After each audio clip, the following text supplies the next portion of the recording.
Prior coming to the Palm Springs and to our museum, he was the director and chief animator of the Museum of Contemporary Art in Denver for 10 years.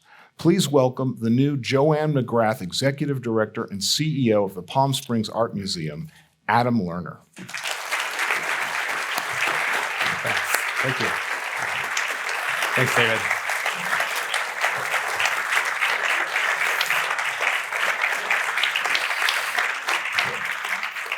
So Adam, your resume is obviously very impressive, Thanks. but one thing really stuck out to me. What the hell is a chief animator? Good question. Well, when I took over at the Museum of Contemporary Art, the typical title for that job would be director and chief curator. And curator cares for objects, but I wanted to be a director and chief animator because I wanted to bring the art to life for people. Fantastic. So how did you become interested in art in the first place? Oh, that's a good question. I sort of half joke that I became a curator because I wasn't religious enough to become a rabbi. And art is a religion, I think.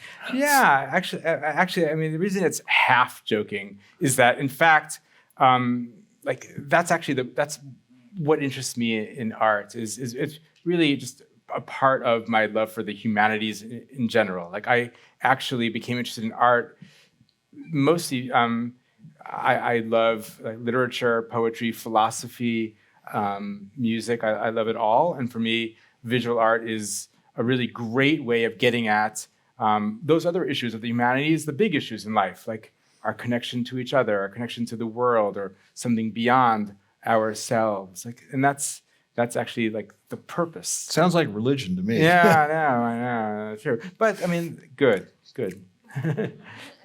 Well, as a biographical thing, there was an interesting profile in the New York Times about you, and you told a story. Could you repeat that? What was that again? A profile in the New York Times, and you told a story about your family that I thought was just fantastically interesting, and would you share that with the audience? Oh yeah, I'd love to. Although I have to make it really short because I could probably spend the entire time talking about that. This is such a good story. Take all the time you want, I think. Good.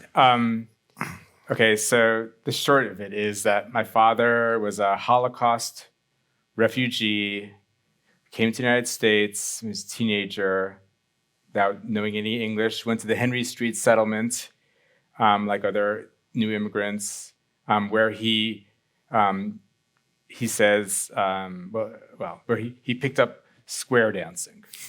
And he says, I knew immediately I had a talent for square dancing.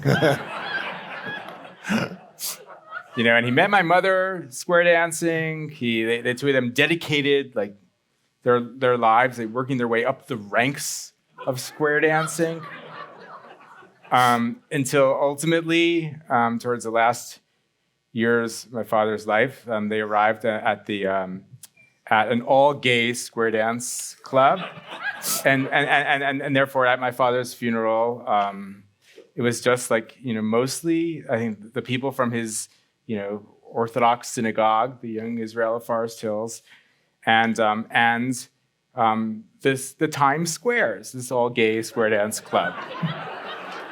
Sure. And so that's which I think makes you perfect for Palm Springs. That's why I took the job. Exactly. Another thing in your resume that struck out to me was that you founded the Laboratory of Art and Ideas, and I'd love to know more about it. Sure, and that was an experimental space. It was supported by a single funder, and I really wanted to think about what might a museum be that's not a museum. So I was at the Smithsonian Contemporary Museum, the Denver Art Museum, and then here I had the opportunity to create an art space in the middle of a shopping district. We used to advertise that we were conveniently located across the street from Zales, and Yankee Candle. But so what we did was we experimented with not just high art, elevated sort of art exhibitions, but also just the broad texture of culture. And that's where I created an event, a lecture program that became sort of known nationally. It's what the New York Times focused on in that article. It's became like a sort of flagship program for me. It's called Mixed Taste Tag Team Lectures on Unrelated Topics. So it would have like an expert on Ludwig Wittgenstein talk for 20 minutes, and then we have an expert on hula dancing talk for 20 minutes. They would question and answer on both at the same time. Ah. Then it would be like Walt Whitman and whole hog cooking, or like Chinese opera and Alfred Hitchcock, or and the idea was that, but mostly like through this kind of experimental programming, what I learned was something that stayed with me, and that is that that you can actually be very effective in becoming a part of people's lives through creating public programming, through creating events that people go to, that allow you to become a part of the rhythm of their lives, week after week or month after month. They visit, and most museums are not really oriented around the regular flow of visitation and participation. But that became central to how I think about museums. Another exhibit you showed me, actually, you just happened to show me on your iPhone that sounded really fantastic. Talk a little bit about that exhibit. Oh yeah, that's right. I was showing pictures of my dog, and I was like, oh yeah. And then I happened to see this other picture. What's that? So, and it was he's like, oh, that exhibition looks beautiful. I go, oh yeah, those paintings, those are all fake. And it turns out there was an exhibition that I curated that was most beautiful paintings you could imagine. And it looks like it could be the Museum of Modern Art, but in fact, all of these paintings were collected by a guy who bought them on eBay for a couple of $100 each, and it just had a really good eye and his crazy story. They were that some mid-level insurance administrator in Germany bought them from because they were seized from customs. But it turns out that these paintings, we have no idea what their history is.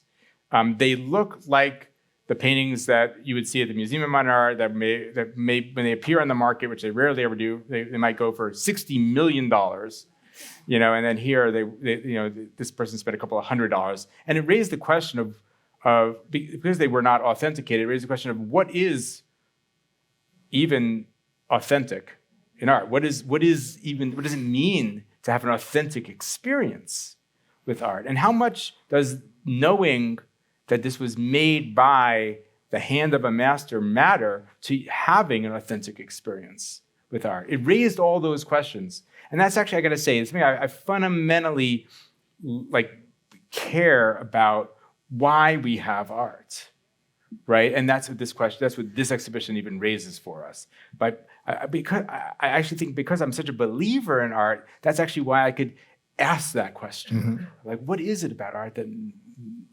precisely that makes us believe in it, love it, feel connected to it? And I think that's more about the value non-monetarily of art that you bring yes, up. Of course. Yeah. Exactly. Fantastic. Yeah. Well, tell us about your experience in Denver. I mean, you were there for quite a while, even before you were at the Contemporary Art Museum. Tell us about your whole experience there, and also your last 10 years, because that's fascinating too. Oh yeah, sure. Well, so I started off at the Denver Art Museum, and that gave me some experience working with a big institution, and I was the master teacher for modern and contemporary arts, which is a really fancy title, and I like that. You like fancy titles? Yeah, I do. Apparently, yeah. And me too. And then what happened was this real estate developer came to the art museum and said, "Oh, I'd like to create a relationship with the art museum." And then the director was like, "Well, we brought this guy out from Baltimore that we have not really been able to figure out what to do with. Maybe you can use him." And then that's actually when I ended up creating this alternative art space that was fully funded, and it ended up getting this national attention, even though it was this little rinky-dink spot across the street from Yankee Candle. And that's why when there was an opening at the Museum of Contemporary Art, it was a national search, but I was very well qualified for it. And I took over at the Museum of Contemporary Art. The building had just been built, but the institution was struggling. It was a $20 million building, and they had raised $10 million for the building, and so the rest was debt. Yeah. and no money for programming, right? Yes, exactly, of course. And it was a $3 million annual budget, it was servicing a lot of debt, and so really, I didn't yet have a regular audience, and so I felt that I had a big challenge in front of me.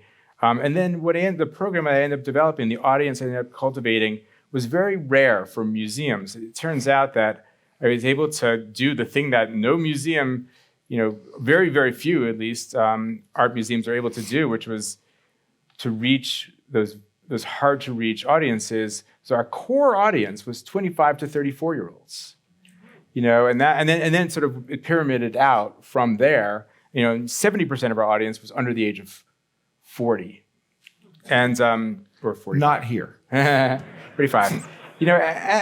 So far. Yes, give it time. And that was, and that's why I was invited to talk at conferences about how to reach millennials. Turns out that it's actually not that hard. It's related to having events, rather to being program driven. Because no self-respecting 25-year-old will say like, oh, we should go to see that exhibition at some point. They'll say like, what's everybody doing on Friday? I hear there's a really cool thing happening at the museum. And people want to be told when to go to events. And so that event-based strategy really worked out well for reaching this pretty hard-to-reach audience.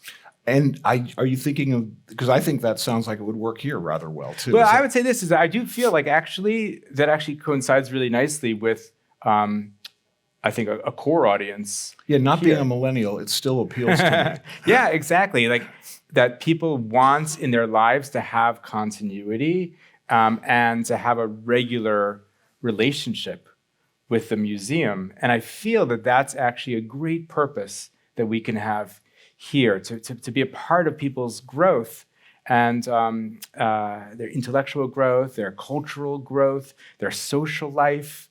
And I do believe that the way that by having regular events, especially like this theater was one of the things that appealed to me about taking this position. Well, and that was segueing into my next question, which is, we were kind of chucked out, and I thought that was a done deal. And then you came to town, and not only did you invite us back, but as Terry mentioned, you made yourself a co-chair with us. And so obviously you have an affinity for theatrical things.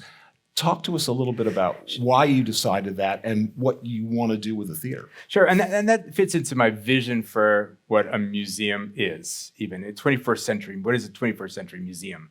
And so most or traditional museums, I maybe say it's like a 20th century museum, will think about like, well, we have our exhibitions, we have the permanent collection, we have temporary exhibitions, and that's pretty much what we do. And the rest is just, it supports that. It adds to that. It kind of gives, maybe helps us connect our audience to that. It gives us a little bit more just color around that, and around the art, the objects, the exhibitions. And I feel like a 21st century approach to museums is to say, no. A museum is about a place that creates meaning in people's lives, a place where people come to and find some experience that gives them understanding, some emotional connection. And there's many ways that a museum does that. One of them is through their experience with art objects, but it also happens through education, through performance, through even your online relationship with the museum. And really, yes, of course, the exhibitions and the art are very, very central to what an art museum does. But I judge the museum based upon what kind of impact we have on our audience, and all of the things that we do are fundamental to that. And the live experience is equally as fundamental to what a museum is as the gallery experience. I mean, I just feel like for example, like when I was trying to in developing the vision for the museum, I would look at, well, who are we, right? What is our essence? What is our nature? And it's very clear looking at this absolutely beautiful state-of-the-art theater that part of our nature, part of our DNA is to be a theater as well as a gallery experience. And so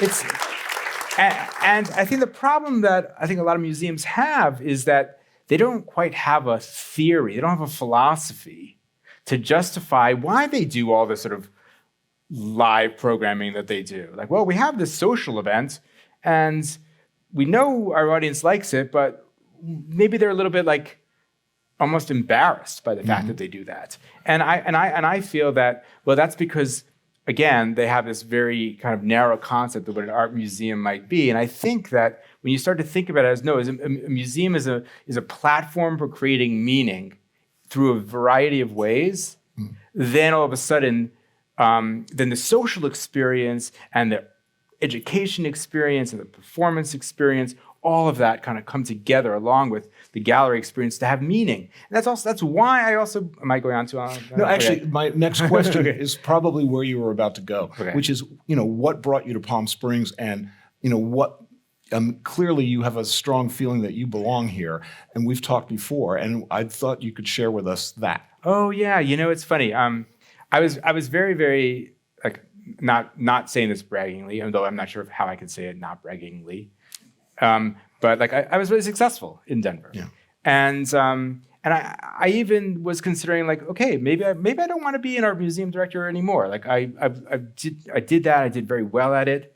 In considering this position, it's funny. I came out here and I was interviewing and I talking to people, and there was at one point where I said, "Darn it, this place needs me."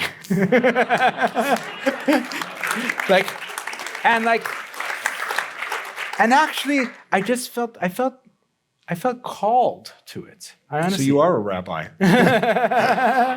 Yes, I just felt that, like what I bring, I feel like everything from the healing to the growth, like that's actually what I can do. I really feel that's my skill set, and I feel like I care not just about the art but also about the human connection and the community. And well, how are we a part of what kind of place do we have in people's hearts and minds? And what I saw is a beautiful building with a great art collection and no debt. And I was like, this is a great platform. This is a great, and a city that's changing and has a loyal audience. And even if it's gotten sideways with some of its audience at some times, for me, that was just a sign of how much people cared about the museum. And so I was like, you know what, this is a place where I could really do something. Right. And that's what I felt. Yeah, thanks. Terrence McNally wrote a play called Master Class, and in that play, it's about Maria Callas giving a master class. And one of the things she keeps telling the young singers who she's tutoring, you need a look, get a look. Well, you definitely have a look. And do you want to talk a little bit about your fashion sense? And oh my God! Oh, thank you. That's great. It's very nice. Thank you. It's funny. I used to wear suits, and in fact, like the magazine in Denver, 5280 magazine, they're monthly. Like when I was wearing like these suits, I was called like the best dressed man in Denver, and it's funny. And then at some point, I know exactly that point. It was when I was working on this exhibition of artist Mark Mothersbaugh, who was the lead singer of the band Devo, and I did his retrospective exhibition. And here's an artist who basically was completely individualistic in creating his self-expression. Didn't just create music, created art, and style. He, in fact, helped define the 1980s style. And I had this really revelation. I had just, we're an art museum, the place that is all about individual expression. Like the the exemplar of individual expression is art museum, and yet like we dress in these very conventional. We're expected to dress in these very conventional ways. Like I want to be A work of art. I want to be as expressive as I can. Right? Yeah. Like in fact, maybe the most style may be the most intimate way we have of individual expression, right? Because when you get it wrong, you really feel it, right? Like when you feel uncomfortable with something, like so as you develop yourself as a kind of work of art, then I think clothing is a very, very important way of doing that. And plus, listen, I was brought here to be to create a 21st century institution, and then why would I want to sort of dress 20th century? Right. Like, and I feel like this is our future: is to be creative, to be expressive, and that's how I'm going to show up. And when I was in Denver, my last thing I did was I had a campaign. It was to raise $18 million without tucking in my shirt. And I succeeded. I raised $21 million, so that's good. Fantastic. Thanks. So, last question before we take a few questions, and that is there, I don't know if you can talk about it, but is there anything you have planned for exhibitions or events in the next year or two that you can talk about? Oh, well, there's one exhibition that I just sealed the deal for in Finland. It's a crazy story that I'd love to talk about. There's an artist who, amazing. He fought in World War II, came back, used his GI Bill to go to art school. He's an African-American man and didn't see the opportunities for him very much in the post-war America art scene. But he was supported to go to Finland. This is crazy, but actually the CIA was funding artists to go to Europe through MoMA in New York. That was money directed by Nelson Rockefeller.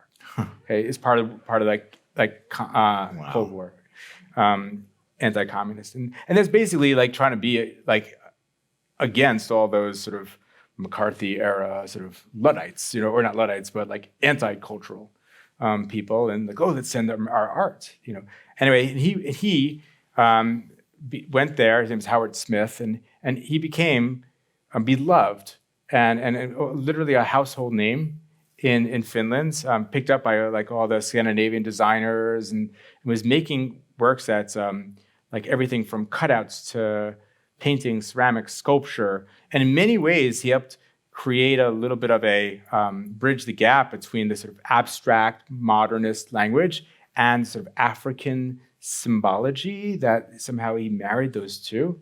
Now, he's an artist who, yes, he's in some art museum collections, like LACMA has some art in their collection. And the show that LACMA is doing with Milwaukee Art Museum about Scandinavian art and design, he's got one or two works. But basically, he's unknown, and we'll be doing the retrospective of this artist. And I feel that that's the kind of authentic, sort of research-based exhibition that I really that I believe in, that we should be doing. That's not. I'm not interested in. I don't have a vision for doing blockbuster shows and trying to okay, let's do another Van Gogh, Monet show to grab audience. I want to do good, solid exhibitions like that are great art, authentically created, and then have our audience appreciate that and visit regularly, for the exhibitions and for the programming, make that a part of their life. That's great. My vision. Yep. Terrific. So I think we have time for some questions.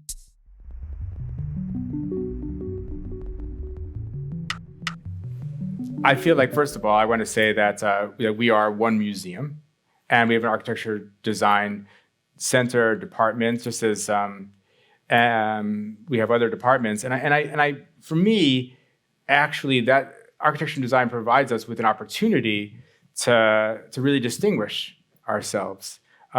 It's not a surprise, it's not coincidental to me that the leading artists who work in this region actually also work on the boundary between art and design. I think that there's something about this place that actually really lends itself to the openness that and the incredibly creative that then expressed itself in the incredibly creative burst of activity in the mid-century period. And I am interested in thinking about the post-war design architecture as, in fact, an inspiration to be able to showcase that work, to be able to, as a platform for talking about design architecture today. And I'm interested in thinking about contemporary architecture, contemporary design, and actually rethinking, and not just thinking that our greatest work has been in the past, but actually we still can create great work even in the future as well. And the works of the past actually are opportunities for us to see it as inspiration and a foundation for what is yet to come.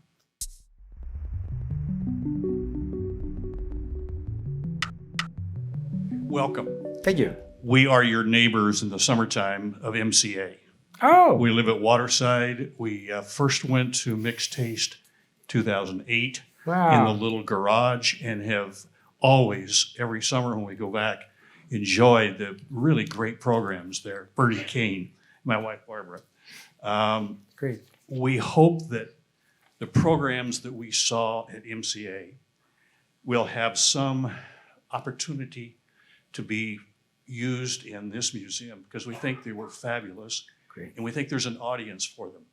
Barbara and I obviously are not in the 25 to 30. We were a little older than that, but we enjoyed every event at MCA, Sure. and we enjoyed your enthusiasm and leadership and just the great programs that you had here. So we welcome. Oh, We thank look you. forward to this very And so much. did you go to just one or did you go Oh, we went seasonally. seasonally? Yeah, We and I went think by that a season ticket. you know what, that's the thing is, thank you. I really feel like that's what I created there is something I learned there, and I want to be able to create that here. We will be doing mixed taste here. We're calling it mixed feelings, and we'll start. I think we're looking for March as the target date for when we're going to start that. We're just still launching it, but I'm glad you like that program. Thank you.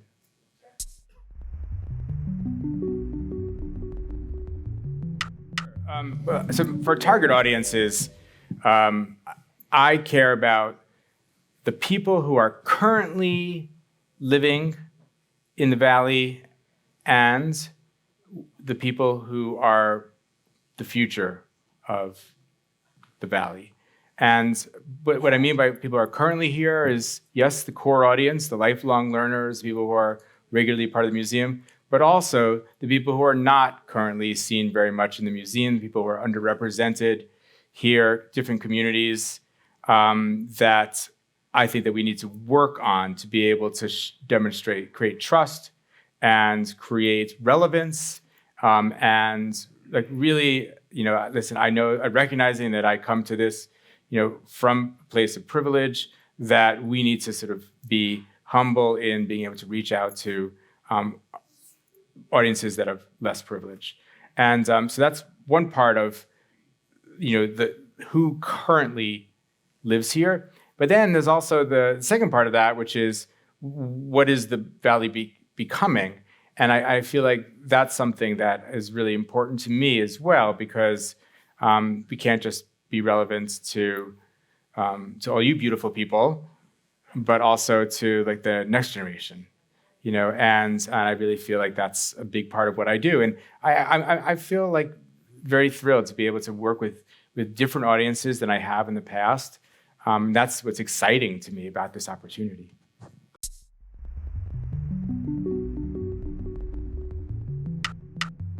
The theater is one of the great aspects of what the museum is. And I intend to be able to make the museum, like the theater, a regular part of how we create programming. And everything from education to performance. And like right now we're working on programming that will be live music to accompany films. We're working on programming that will be educational in nature here, music programming. Yes, I'm interested in all of the entire range of activities for this theater, as well as for the museum in general. Again, if the question is not, what are we doing for the theater? The question is, how can the theater be a part of how the museum provides you with meaningful activity in your lives? That's what it is. Thank you, Adam. And I think that's a perfect way to end because that's a really good point you're making.